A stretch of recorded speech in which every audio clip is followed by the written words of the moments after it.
Hi, I'm State Representative Rafael Anchia of Dallas, and I'm the chair of the bipartisan Mexican American Legislative Caucus of the Texas House, or MALC, as it's more commonly known. MALC is the oldest and largest Latino caucus in the United States and works to represent the interests of all Texas Latinos. We just witnessed one of the most important American traditions, the successful transition of power from one president to the next. And now that the 85th legislative session has begun, the eyes of Texas are upon us. On this eve of Governor Abbott's State of the State address, I'd like to start by wishing the governor well this session. I would also express the desire of Texas Latinos for steady and consequential leadership at the state level.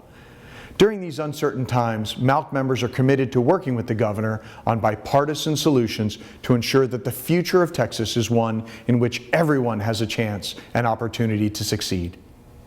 As former Texas state demographer and U.S. Census Bureau Chief Steve Murdoch reminds us, Texas will succeed only if Texas Latinos succeed. Our futures are linked. And too often politicians engage in short-term thinking, only focusing on the next election. However, the Latino community in Texas is young and needs a long-term vision from its elected leaders. We need leaders who will pay forward the same type of investment that was made in them. And MALC asks the governor and fellow state leaders to join us in building a promising future for our state. The Latino agenda? Well, it's pretty simple. We need good paying jobs. We need quality public education, we need to take care of our veterans, and we need healthy communities. Texas's economy has been strong since the recession, but a number of factors, including recent oil and gas slumps, have caused our economy to fall to 21st in the nation. To make matters worse, during his first week on the job, the new president has vowed to build a border wall by imposing a 20% tax on Texas-Mexico trade.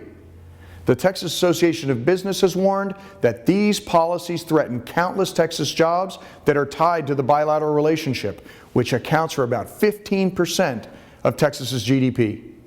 To be clear, Texas Latinos and the Texas economy are under attack. With over 3 million Texas jobs tied to international trade, we need active and muscular leadership to protect Texas jobs and educate the president that our border with Mexico is an opportunity and not a challenge. Texas also needs a long-term jobs plan that advances low-wage workers into higher-paying jobs.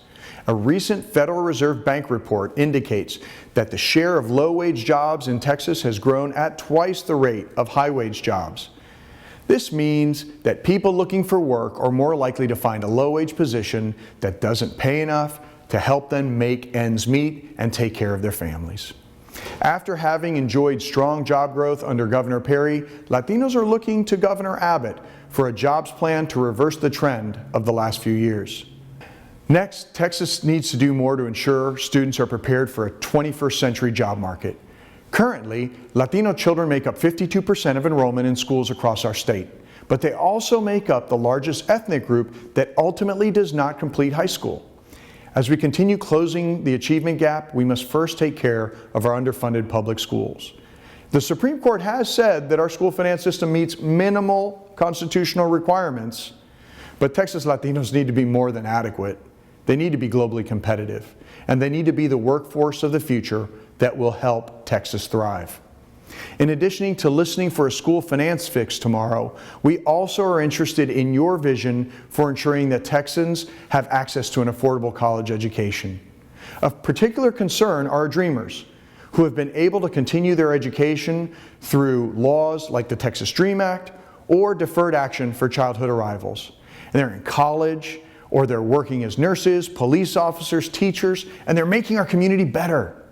We can't pull the rug out from under them. We hope that the governor will not pursue policies that will hurt their contributions to the Texas economy. And we ask him for leadership in creating a system that makes our young people highly educated and globally competitive.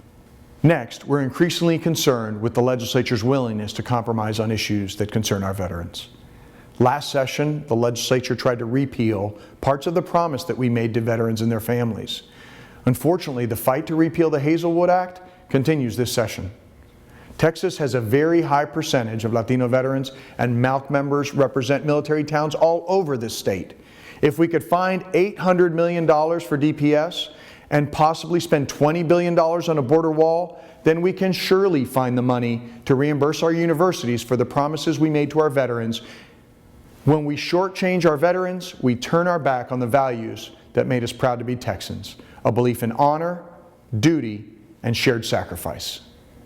There are a number of pressing health issues facing the Latino community that we urge the governor to take immediate action on. First, we ask him to make CPS an emergency item.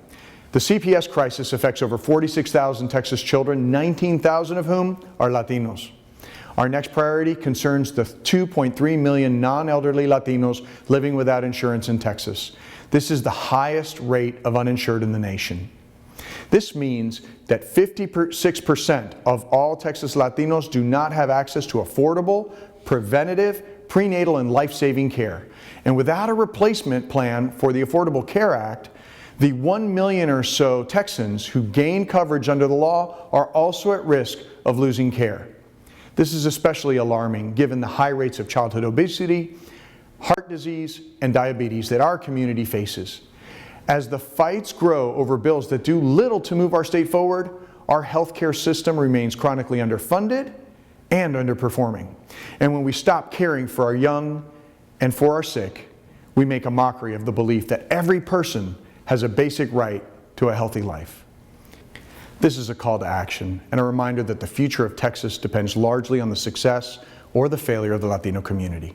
As chair of the Mexican American Legislative Caucus, I speak for all members in saying that we look forward to working with Governor Abbott this session, as together we hope to find solutions to the challenges facing us. Solutions that will ultimately be good not only for Texas Latinos, but for all Texans. Thank you, God bless you, and may God bless Texas.